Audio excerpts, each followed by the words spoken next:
CBS Radio presents the CBS Radio Workshop, dedicated to man's imagination, the theater of the mind. Tonight's presentation, The Little Prince, by the late Antoine de Saint-Exupéry.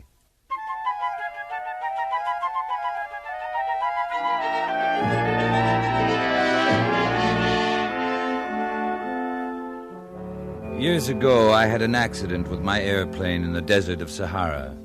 Something was broken in my engine. Being alone, I set myself to attempt the difficult repairs. It was a question of life or death. I had only enough drinking water to last about a week. The first night, I went to sleep on the sand 1,000 miles from any human habitation. You can imagine my amazement when at sunrise I was awakened by an odd little voice. If you please, draw me a sheep. What? Draw me a sheep. I jumped to my feet, completely thunderstruck. I saw a most extraordinary small person who stood examining me with great seriousness. He seemed neither to be fainting from fatigue or hunger, or thirst or fear. When I was able to speak, I said, "What are you doing here?" If you please, draw me a sheep. I don't know how to draw. That doesn't matter. Draw me a sheep.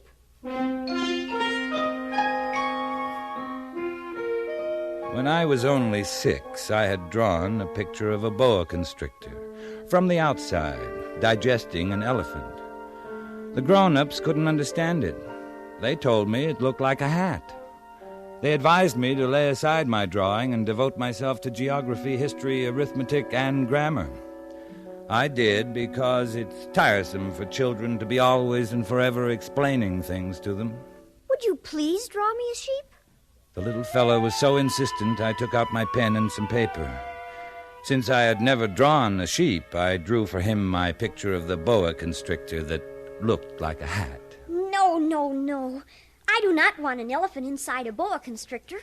A boa constrictor is very dangerous, and an elephant is cumbersome. Where I live, everything is very small. What I need is a sheep. Please draw me one. I made several attempts. Then, being in a hurry to start working on my engine, I tossed off a drawing of a box that had some air holes in it and explained that the sheep was inside. That is exactly the way I wanted it. Do you think this sheep will require a great deal of grass? Oh, there will surely be enough. It's a very small sheep I've given you. Not so small. Look through the air hole. My sheep has gone to sleep.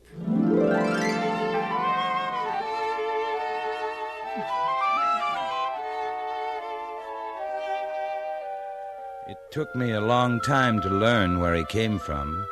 It was only from words dropped by chance that little by little everything was revealed to me. I learned, for example, that the little prince came from another planet, and that his planet was scarcely any larger than a house. I should remind the grown-ups that in addition to the great planets, there are hundreds of others, some too small to be seen through telescopes, called asteroids, which are designated by numbers. The planet the little prince came from is asteroid B612.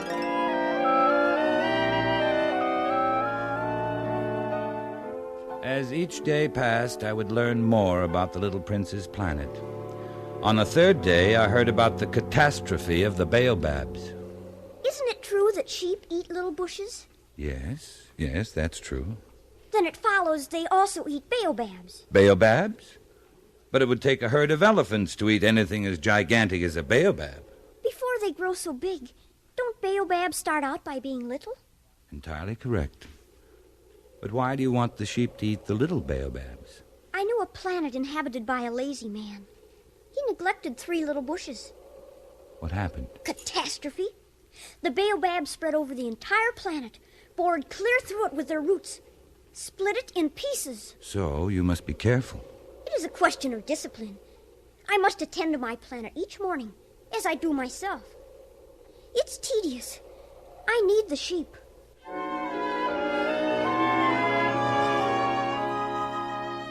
On the 5th day, thanks to the sheep, the secret of the little prince's life was revealed to me. If a sheep eats little bushes, Does it eat flowers, A too? sheep eats anything it finds in its reach. Even flowers that have thorns? Yes, even flowers that have thorns. The thorns. What use are they? Don't you ever let go of a question once you've asked it. Can't you see I'm busy fixing my plane? There's so little drinking water left, I must finish the repairs. But you haven't answered my question. All right. The thorns are of no use at all. Flowers have thorns just for spite. Oh! I don't believe you. Flowers are weak creatures. They are naive. They reassure themselves as best they can. They believe that their thorns are terrible weapons. And you actually believe that the flowers... No, I don't believe anything. I answered you the first thing that came into my head. Now, don't you see I'm very busy with matters of consequence? Matters of consequence? You talk just like the grown-ups. The flowers have been growing thorns for millions of years. For millions of years, the sheep have been eating them just the same. It is not a matter of consequence to try to understand why the flowers go to so much trouble to grow thorns which are never of any use to them. Now, just a moment. If I knew one flower which is unique in the universe, which grows nowhere but on my planet, which one little sheep can destroy in a single bite some morning without even noticing what he is doing, you think that is not important? I'm sorry. I didn't realize. Now, the flower you love is not in danger. I'll draw you a muzzle for your sheep. I'll draw you a railing to put around your flower. I didn't know what else to say to him. Night had fallen. I'd let my tools drop from my hand. Of what moment now was my hammer, or thirst, or death? There was a little prince to be comforted. I felt awkward and blundering. I didn't know how I could reach him. It's such a secret place, the land of tears.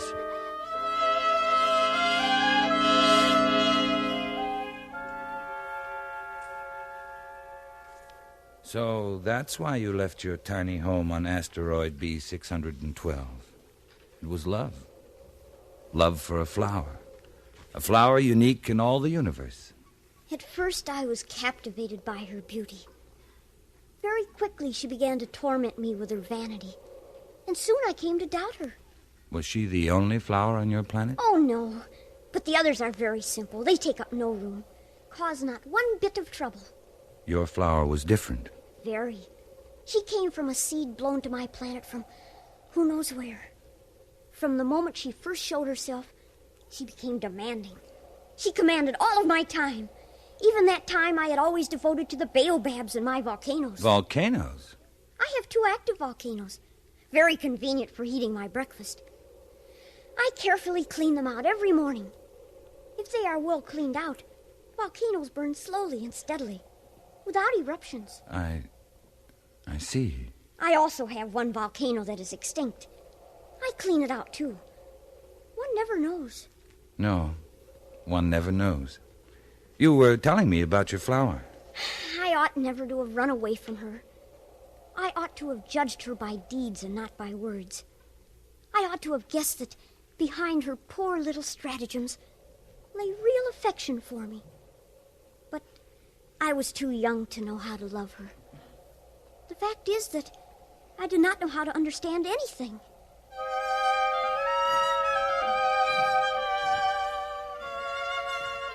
And so it was that the little prince fled from the proud flower he loved but could not understand. To escape from his planet, the little prince took advantage of the migration of a flock of wild birds.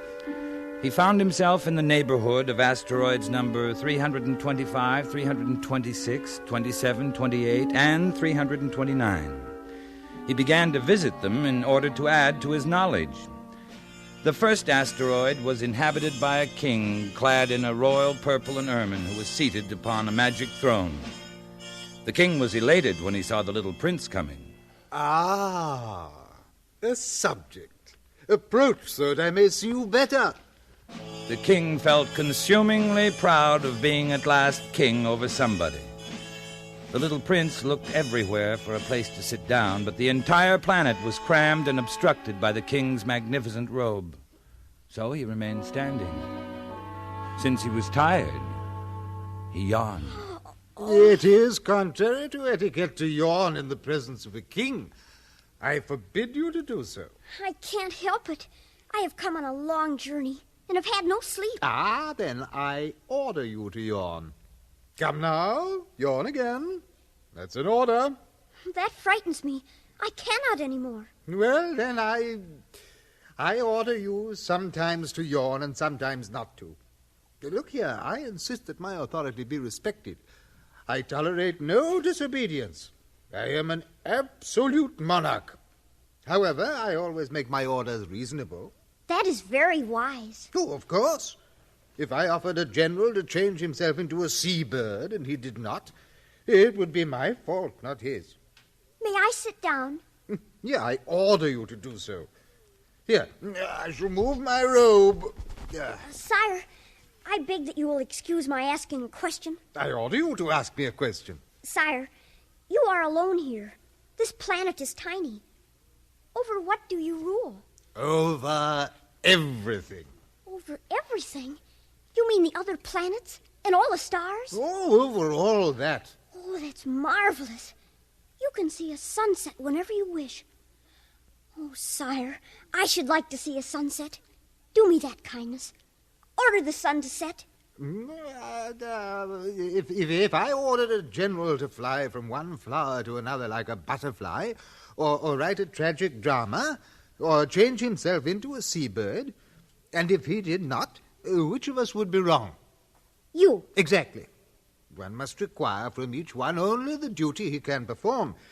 I have the right to require obedience because my orders are reasonable.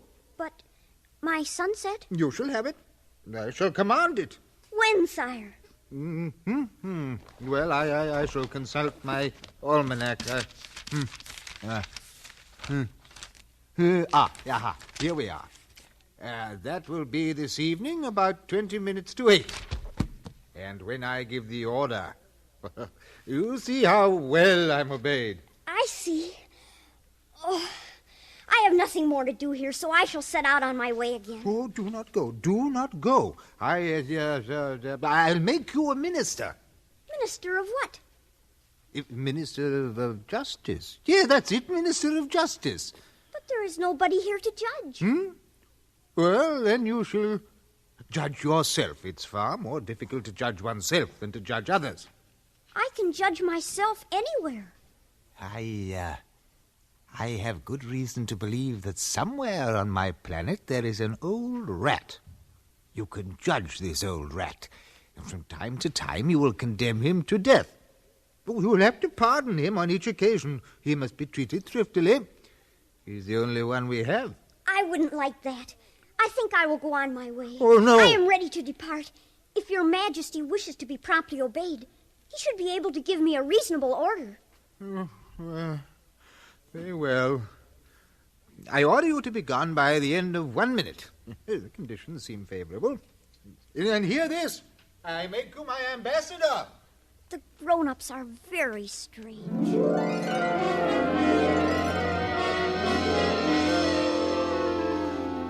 The second planet was inhabited by a conceited man who thought the little prince had come to admire him. I am about to receive a visit from an admirer. Good morning. That is a queer hat you are wearing. It is a hat for salutes. I raise it in salute when people acclaim me. Oh, unfortunately, nobody at all ever passes this way. Oh? Clap your hands one against the other. All right. You see? I now raise my hat in salute. Do it again. Thank you. Thank you. Wouldn't you like to applaud me again? Well, no. But you really do admire me. What do you mean? Well, you regard me as the handsomest, the best dressed, the richest, and most intelligent man on this planet. But you're the only man on your planet. Well, do me this kindness. Admire me just the same. Very well. I admire you. Thank you. Thank you, and goodbye. Now, what is there in that to interest him so much? The grown-ups are certainly very odd.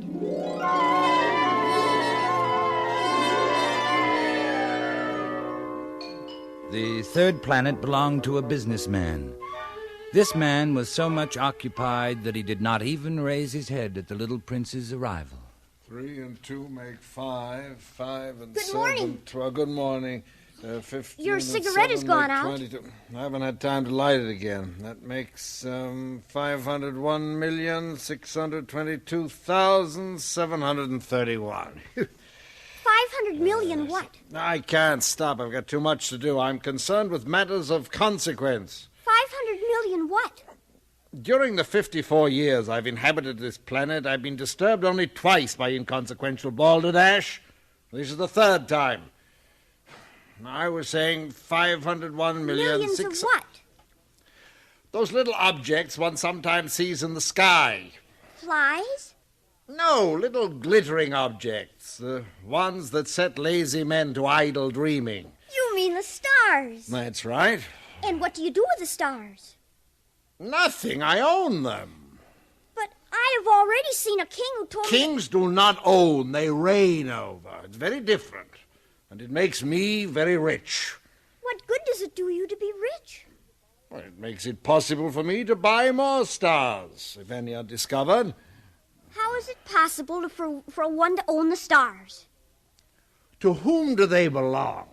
To nobody. Then they belong to me, because I was the first to think of it. I suppose that is true, but what do you do with them? I administer them, count them, recount them. It's difficult, but I am a man who is interested in matters of consequence. You cannot pluck the stars from heaven. No, but I can put them into the bank. Whatever does that mean?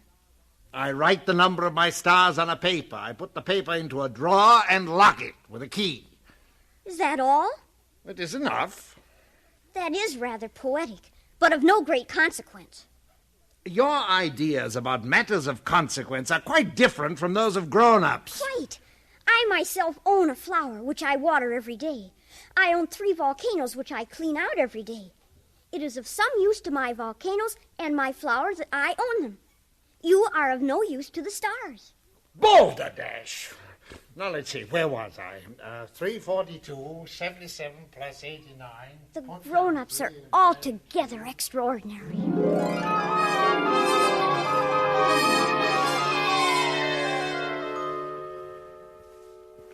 Tell me, how did you come to visit this planet, the Earth? It was recommended by a geographer on the 5th planet I visited. You like it? Do you intend to stay? It has been almost a year since I left my home, my flower, my volcanoes. I'm worried. The baobabs? I left them under control. Your flower, then? On my journey, I learned many things. I learned that flowers are in danger of speedy disappearance. Soon I must return.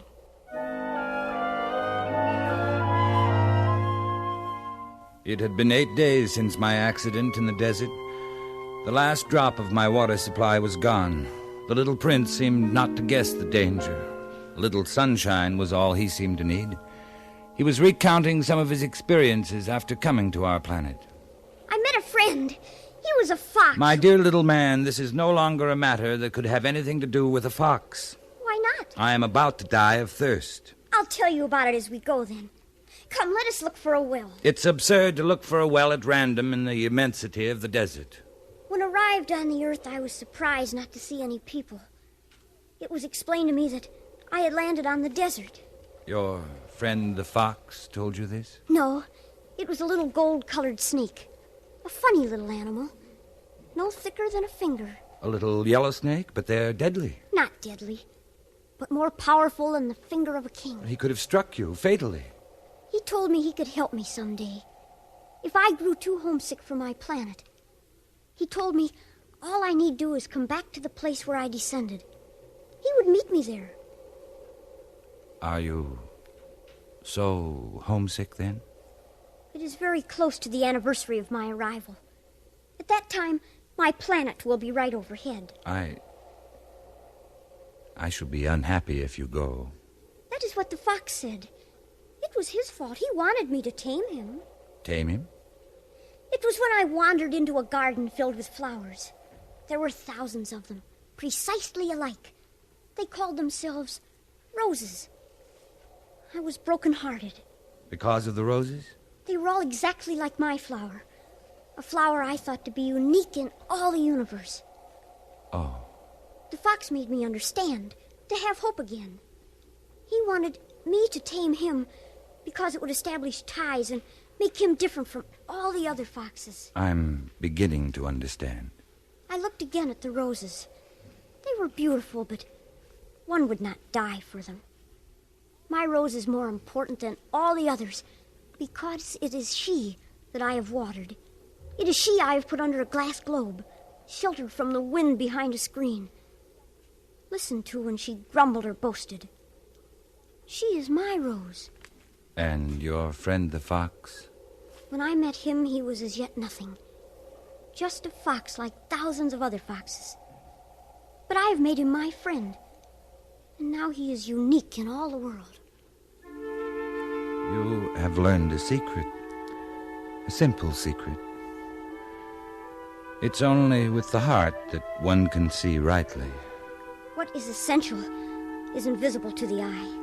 Men have forgotten that you become responsible forever for what you have tamed.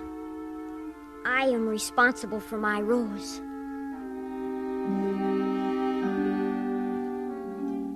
When we had trudged along for several hours in silence, the darkness fell and the stars came out. The little prince dropped off to sleep. I took him in my arms and set out walking once more. I felt the need of protecting him as if he himself were a flame that might be extinguished by a little puff of wind. I walked on. I found the well at daybreak. Now, you must keep your promise, you know. The muzzle for my sheep. I remember.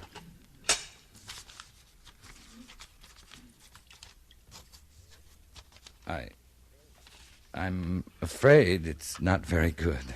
This will be all right. You have plans I don't know about. Tomorrow will be the anniversary of my descent to the earth. And your star will be just above? You must return to your work on the engine now. I will be waiting here. Come back tomorrow evening. I'm a little frightened. Remember the fox. One runs the risk of weeping a little if one lets himself be tamed. I was not reassured. I did not want to lose my little friend. I pretended to go, but returned and hid behind a rock. I could not see to whom the little prince was speaking. This is the exact spot. At the right time. You have good poison. You are sure you will not make me suffer too long. My heart jumped to my throat. I looked around the rock. Before me, facing the little prince, was one of those yellow snakes that take just 30 seconds to end your life. I dug into my pocket for my gun and started to run.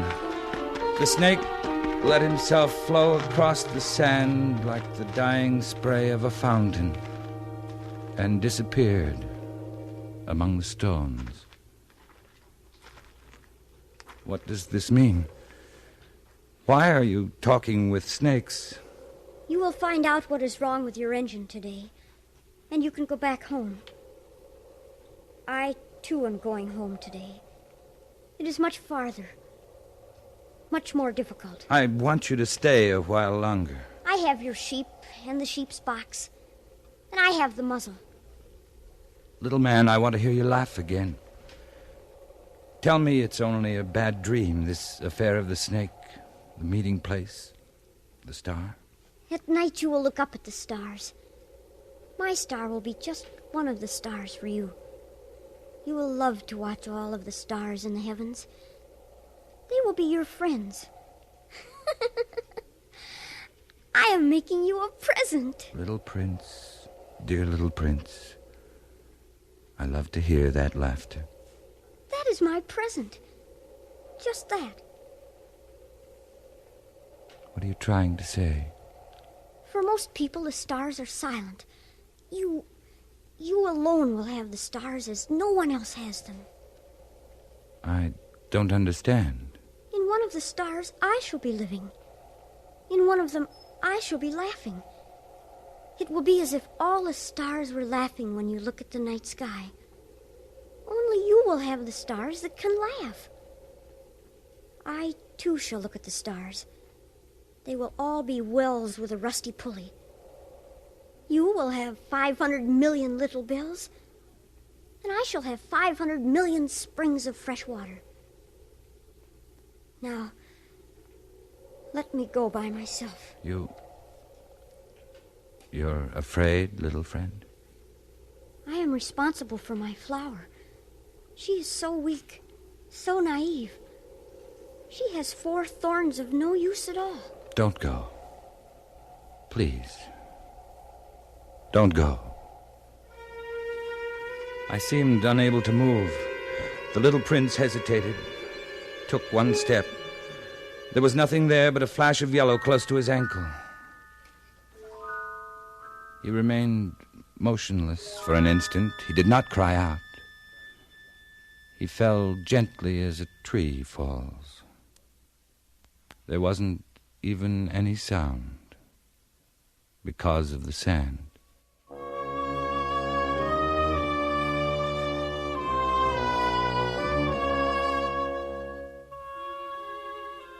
Now, years and years have gone by. Until now, I've never told this story. My sorrow is comforted a little. Not entirely, but I know he did go back to his planet. His body was not there at daybreak. At night, I love to listen to the stars. It's like 500 million little bells. But there is one extraordinary thing. When I drew the muzzle for the little prince, I forgot to add the leather strap to it. He will never have been able to fasten it on his sheep. So now I keep wondering what's happening on his planet. Perhaps the sheep has eaten the flour and the little bells are changed to tears. Here, then, is a great mystery. Nothing in the universe can be the same if somewhere a sheep that we have never seen has, yes or no, eaten a rose. And no grown-up will ever understand that this is a matter of so much importance.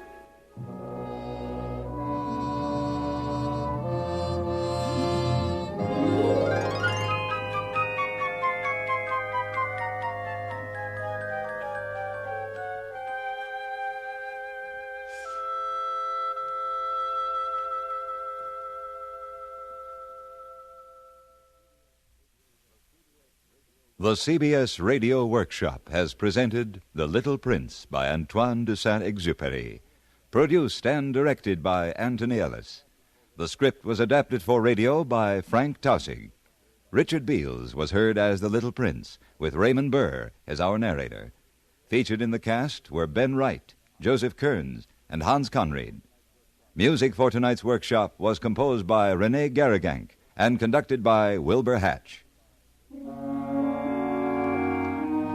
This is Hugh Douglas inviting you to join us again next week when, from New York, we present H.L. Mencken, The Story of a Journalist.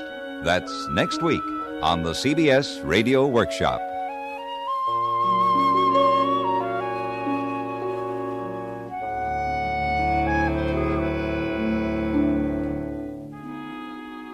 Stay tuned for 5 minutes of CBS News, to be followed on most of these same stations by My Son Jeep.